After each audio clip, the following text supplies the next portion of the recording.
This video is sponsored by CuriosityStream. Get access to my streaming video service, Nebula, when you sign up for CuriosityStream using the link in the description.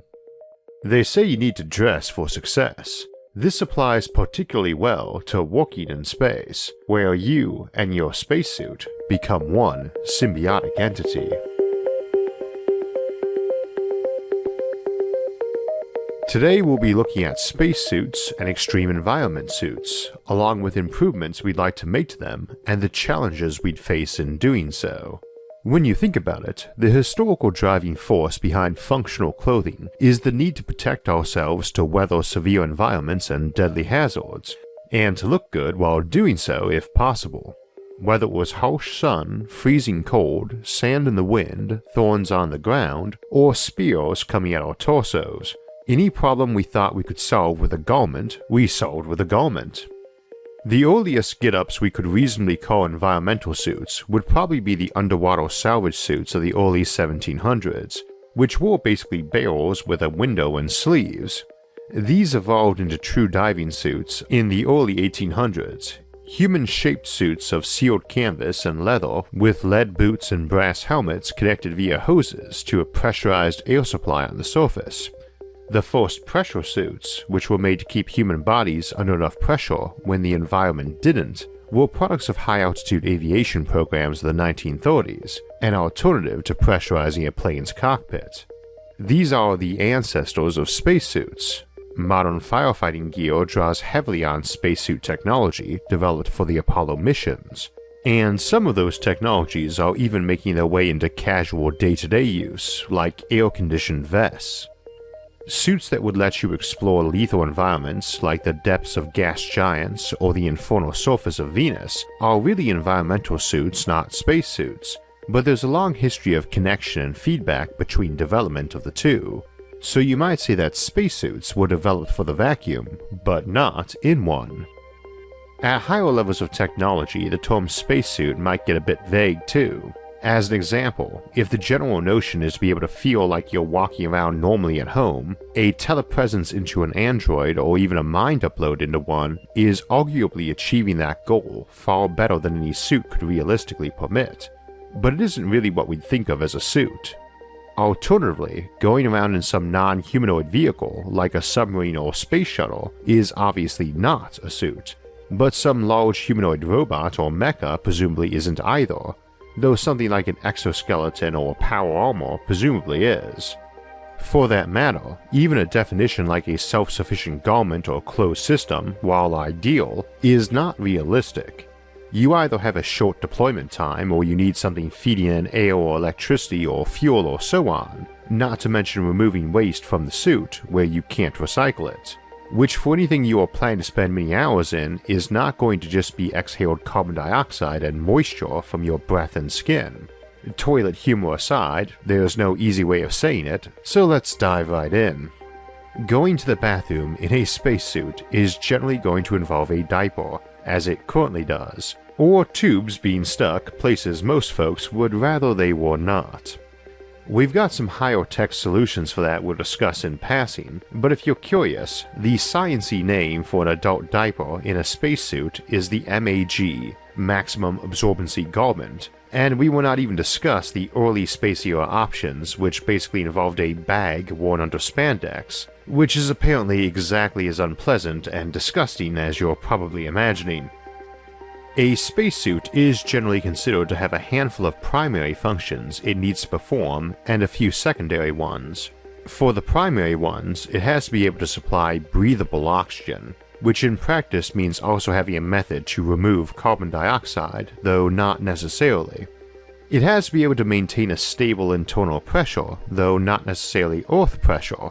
Suits leak, and leakage is based on the difference in pressure on each side of the leak. Higher pressure means a faster leak, so we use partial pressure in spacesuits, usually with a high ratio of oxygen, whereas normal air is mostly nitrogen. Partial pressure requires a delay in adapting to it though, pre-breathing to get the nitrogen out of your blood, so you can't just jump in a suit and out an airlock. In an emergency, or if you're impatient, that's a problem. That's something we try to rectify with the Z-series spacesuits, which take advantage of improvements in materials and manufacturing processes to be more robust and operate at higher pressure so you don't need to pre-breathe. The EMU suit we've all seen normally runs at a little under a third of normal atmospheric pressure, which is 14 psi or 100 kilopascals. The Z-series runs at over half, 8.3 psi, as does the Mark III suit. We don't need to pre-breathe to purge nitrogen until pressure drops to a certain point. The magic 8.3 psi is sufficient to circumvent that, so is ideal for suits since they leak less, and we can use them sooner because we don't need to pre-breathe. Also, it's actually rather hard to move in some spacesuits from higher internal air pressure. One of the reasons hard shell suits are nice, even though they are heavy and not flexible, is they leak less and they aren't essentially a balloon. It's not something you normally think of, but if you're wearing something flexible at a higher pressure than outside, every time you move, you're fighting a lot of gases moving around and stretching at the fabric as you bend it. Think about trying to bend a hose while it's turned on, or crunch a soda can that isn't open yet. That's one reason skin-tight suits, like MIT's Biosuit, which is elastic and compresses you to maintain pressure on the body, except at the helmet, are optimal for mobility if we can get them working well. You could potentially wear all but the helmet for prolonged periods and just don it if you need to go out. One reason skin-tight suits are optimal for mobility. Skin-tight suits, like MIT's Biosuit, are elastic and compress you to maintain pressure on the body, rather than relying on an envelope of air in the suit to do that.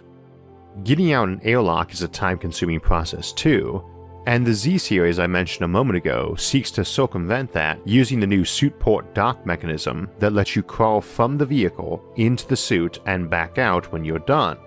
While saving space, it actually has other advantages in environments like the Moon and Mars, because the regolith soils there are corrosive and toxic, so you don't want them in your vehicle anyway. Besides delays from pre-breathing, donning spacesuits is hazardously time-consuming during an emergency, so a suit you can don very quickly without help and at full vehicle or habitat pressure is essentially your ideal one. So components able to self-seal reliably and without oversight is another of those areas future technology might help with a lot. Additional primary functions are temperature regulation, mobility, a communication system, and the waste elimination issue we discussed. Communication can be non-obvious. As a reminder, you need a microphone and transmitter in a suit because there is no air to carry sound around you unless you touched helmets together and shouted. Nor can you use sign language very well in those suits, as even if you have line of sight to signal someone, the mobility, especially in the gloves, tends to be very limited. Indeed, astronauts often have very sore hands from just trying to do anything in those bulky gloves. The ability to introduce computers into equipment is obviously an advantage that needs no explaining, but controlling things inside a suit is quite difficult. Those bulky gloves make typing hard and result in very large buttons on devices in space. One of the ways of helping with that is incorporating things like electronic textiles for buttons, heads-up displays, and speech recognition software, and we see that in the iSuit, one of the other candidates for replacing the EMU. It is also lighter than many designs by incorporating materials like titanium, fiberglass, and graphite epoxy. Temperature can also be non-obvious. We get told about space being a frozen ultra-cold place, but it mostly is not. Those suits can heat up quite fast in direct sunlight, as they can only get rid of heat by radiation. This is not true in an environment other than space, like the surface of Venus, and we'll come back to some methods for dealing with heat. For the moment, it's just a reminder that some functions of spacesuits won't be necessary for extreme environment suits, or alternatively include new necessary functions, or the same ones but harder to deal with. Of the secondary functions for a suit, we have to solve problems like radiation and micrometeoroids, other matters of hygiene, as well as propulsion capability, the other half of the mobility issue besides dexterity, and of course duration, so you can be in one and survive, or be comfortable. Comfort does matter a lot too. not just as a nice addition to making more folks willing to wear one, but in terms of productivity and errors. If you saw our giant robots and power armor episode, you probably remember me mentioning that I always found the stifling heat of wearing body armor far worse than its weight, and it wasn't just from exhaustion. If you're itchy, and it's hard to scratch in such things, or nauseous or disoriented, or just generally distracted by your own gear, it represents a real hazard. It gets easier to make mistakes by distraction and fatigue, and your productivity in that thing, already slowed by mobility and dexterity issues, drops further from compensating for that added risk. There's also the low gravity concern on health. We wouldn't typically think of that as a problem since these are short-term devices, and you either are going back to a ship or station with just as low of gravity, in which case the problem isn't relieved but isn't really different in the suit, or it is just temporary as you are returning to a place with gravity, natural or artificial like a rotating habitat module. This amusingly is actually fairly easy to solve though. If you have to persist in a suit for a very long time, you could mount a winch and tether on the shoulders of such a suit and shoot it into something, like tossing a grapple around a beam and swinging around it to produce centrifugal force, or detach a piece of your gear on a tether, like a spent oxygen or supply tank, so you could spin around that way. It's hard to work that way, but you could sleep under spin gravity then, which would help. Similarly, if you're working on the outside of a rotating habitat drum and you tether to it, you will get that spin gravity effect, so you'd want to orient so it was above you so you didn't feel like you're hanging upside down and get blood rushing to your head, as you would if you were walking on the outside of the drum with magnetic boots. Fluids migrating around inside your body in low gravity is an issue too, one we mostly handle now through compression clothing to fight swelling. Fluids outside your body is another problem. Humans sweat. A lot. It's actually one of our nicest adaptations that most animals don't have, and why we can get away with a lot of long endurance activities without suffering heat stroke. Sweating out a liter of water during an hour of exercise would be fairly normal, and in a heavy suit, especially one getting hot, you need a way to clear that humidity and unfog your visor. One approach for that is to have something like an air conditioning vest, keeping you cool and condensing that moisture and ideally draining it away. But that means you need radiators, big ones, so that you might look like you had a pair of bat wings. However, that also takes power, and we have very bad batteries, even nowadays. Power can be maintained through a cable or beamed in, but you could also pump in air and coolant too and pump them out. Plus, a large radiating surface might do double duty as solar collectors. What you're pumping to and from might be mobile as well. It might be something like a rover or jet bike that was your main vehicle and which you were linked to by cables, but it might be various specialized drones that follow you around, detaching and resupplying from elsewhere as needed and staying out of the way. In the Power Armor episode, I mentioned how you might tend to be followed around by a posse of robots who carried around all your resupply or power generators, or even carried around your guns and you just directed the show. The same could apply here. You go out in a vehicle or on a vehicle with various drones, and they do a lot of the work of keeping you alive without your attention or inconvenience. So a couple are carrying spare air tanks or hoses connected to air supplies and scrubbers. Another is running around with a big shield keeping between you and the sun, supplying power via solar panels. Others are running radar and feeding that info to you while watching for micrometeors and targeting them. One is possibly hooking up to remove bodily waste as needed, and so on. These need not be high-tech or smart, and I should certainly hope not for the toilet drone, since it takes a special level of sadism to give high intelligence to such a device. You could potentially do the same in a case like Venus, with a very well-insulated suit that was connected by a hose to a big mobile coolant robot that trundled alongside you, but heat's not the only issue. You've got pressure too, which is very high on Venus' surface, so that suits need to be very strong, and that is generally going to mean very heavy and bulky, maybe too heavy or bulky even with super materials and artificial muscle fibers in the suit enhancing your strength. If you've ever seen the Star Trek animated series from the 1970s, you might remember they had personal force fields that let them beam down to places wearing just their normal uniform. We are not likely to ever get such force fields, but there's a concept there of importance. If you live on a spaceship, especially one that gets shot at a lot, you basically need a uniform you can wear around all the time that can serve as a very basic spacesuit for at least a few minutes. That's the general notion with skin-tight suits or skin suits like the biosuit I mentioned earlier, though it's not light and should not be thought of as just some spandex catsuit. Such suits will generally have rigid ribs on them, and ideally ones that could contract around you so you could basically hop in and have it hug down on you. Potentially such suits might incorporate vanes to carry coolant or heating to the body as needed, and some strap-on equipment like air tanks, though that sort of stuff starts adding mass and power needs. It doesn't necessarily need a big power supply. It might just have microwave power-absorbing antennas, rectennas, woven into it for soaking up wireless power, and a small battery and air tank for short durations of emergency. But if you can't make it very light, you can potentially weave in artificial muscle fibers to offset the mass. Although such technology is still in its infancy, artificial muscles are one of those technologies we can probably safely assume will get working well eventually, and that will help with a lot of mass problems with suits, which generally weigh as much as the person inside them these days.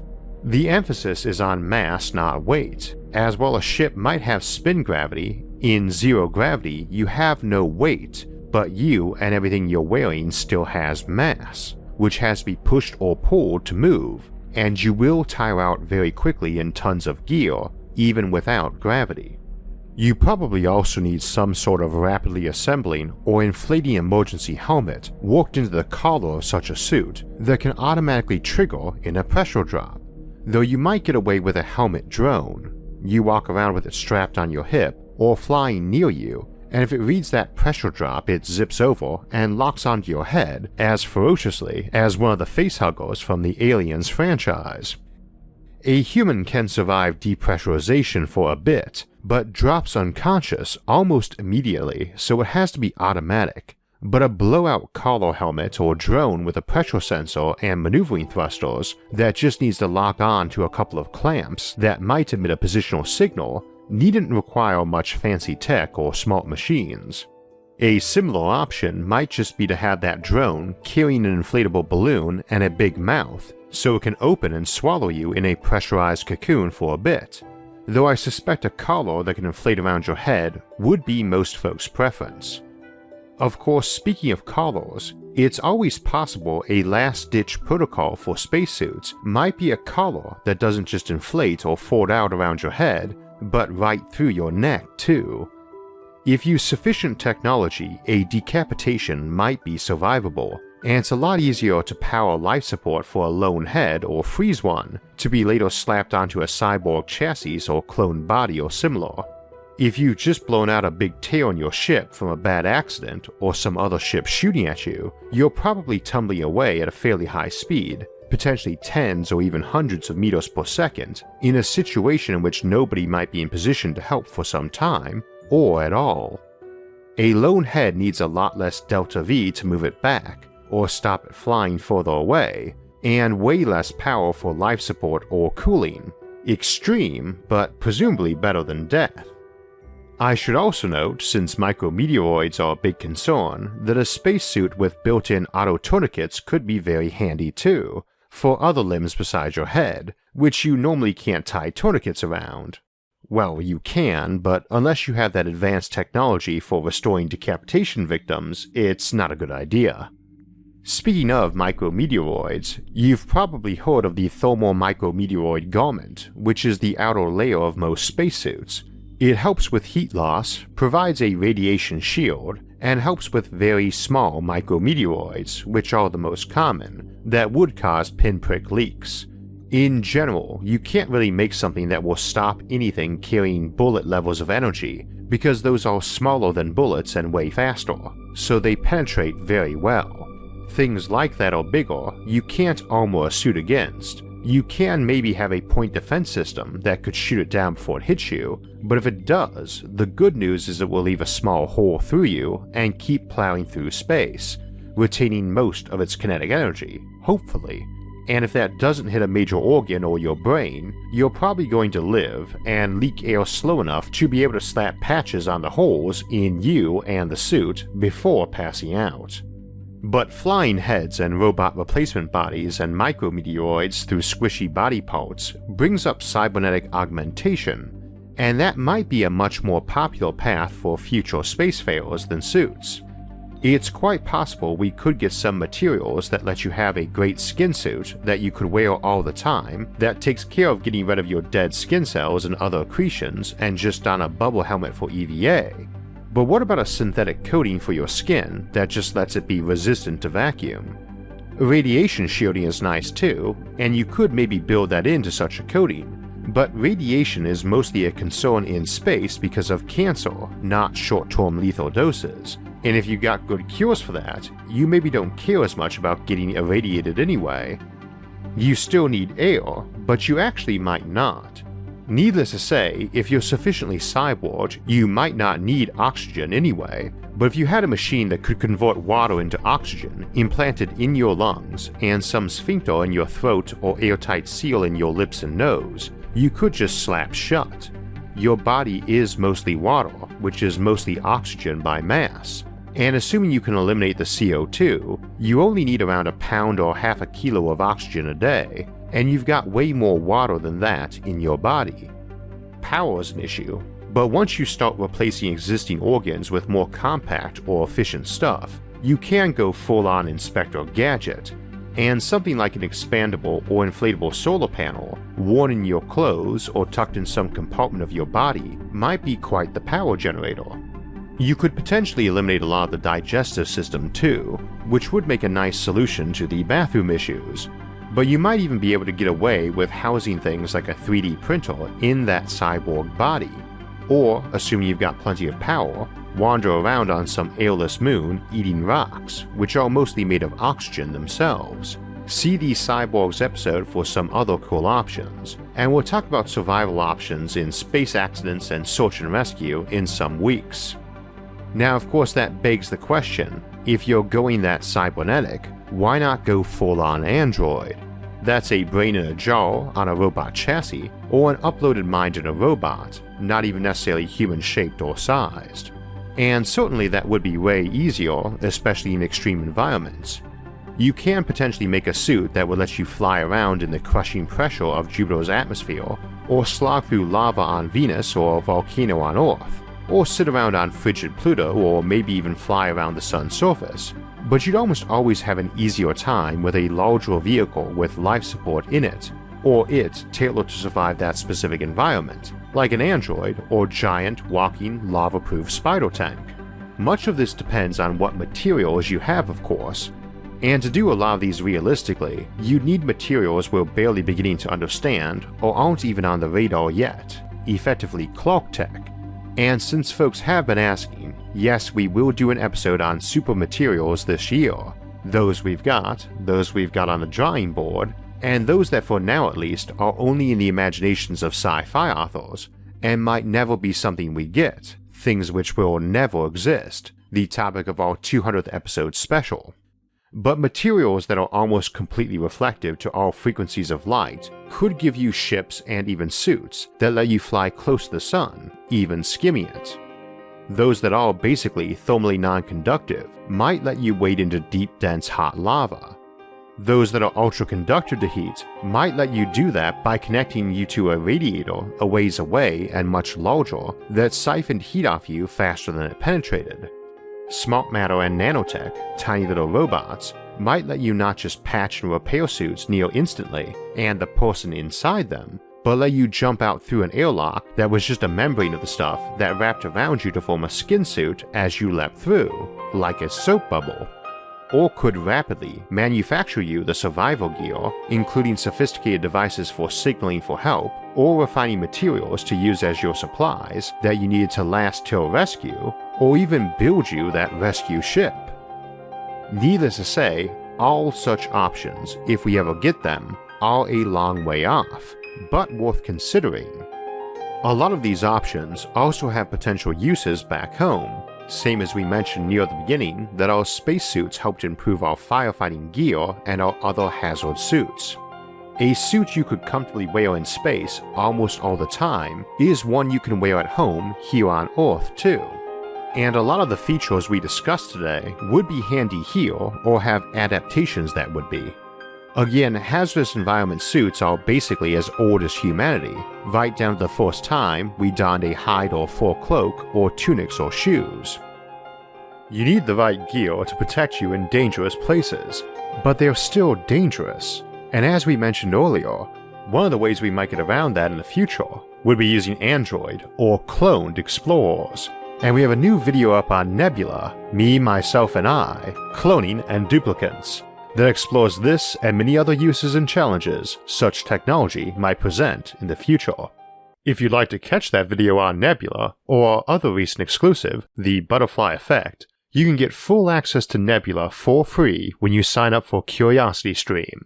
So in addition to being able to see their thousands of top-notch documentaries and non-fiction titles, like Packing for Mars, you can now also catch all the Nebula exclusive content I and other education-focused channels have been making if you sign up for a year subscription of CuriosityStream. A year of CuriosityStream is just $19.99, and it gets you access to thousands of documentaries, as well as complimentary access to Nebula for as long as you're a subscriber, and use the link in this episode's description, curiositystream.com/IsaacArthur.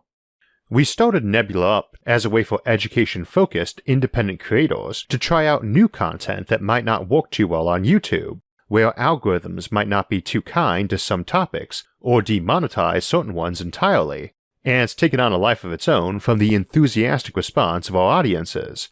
And I'm very glad that we are partnering up with CuriosityStream as we get ready to invite in more creators and bring more content to Nebula. So now, in addition to all of CuriosityStream's great educational content, you'll be able to see videos from independent creators like CGP Grey, Minute Physics, Wendover, and of course, myself. Just remember to use the link in the video description when signing up. We were talking about how we might survive on Venus and its molten surface, but next week we'll look at how we might cool Venus down and terraform it into a livable place where you wouldn't need a spacesuit, as we discuss how to bring winter to Venus. But even if we terraform dangerous worlds to be more Earth-like, we'll still need space and survival suits, and folks willing to don them to rescue other folks. And in 2 weeks we'll take a look at search and rescue operations, the technologies that will improve them, and some of the new dangers we might have to rescue people from. For alerts when those and other episodes come out, make sure to subscribe to the channel. And if you'd like to support the channel, you can visit our website to donate, or just share the video with others. Until next time, thanks for watching, and have a great week.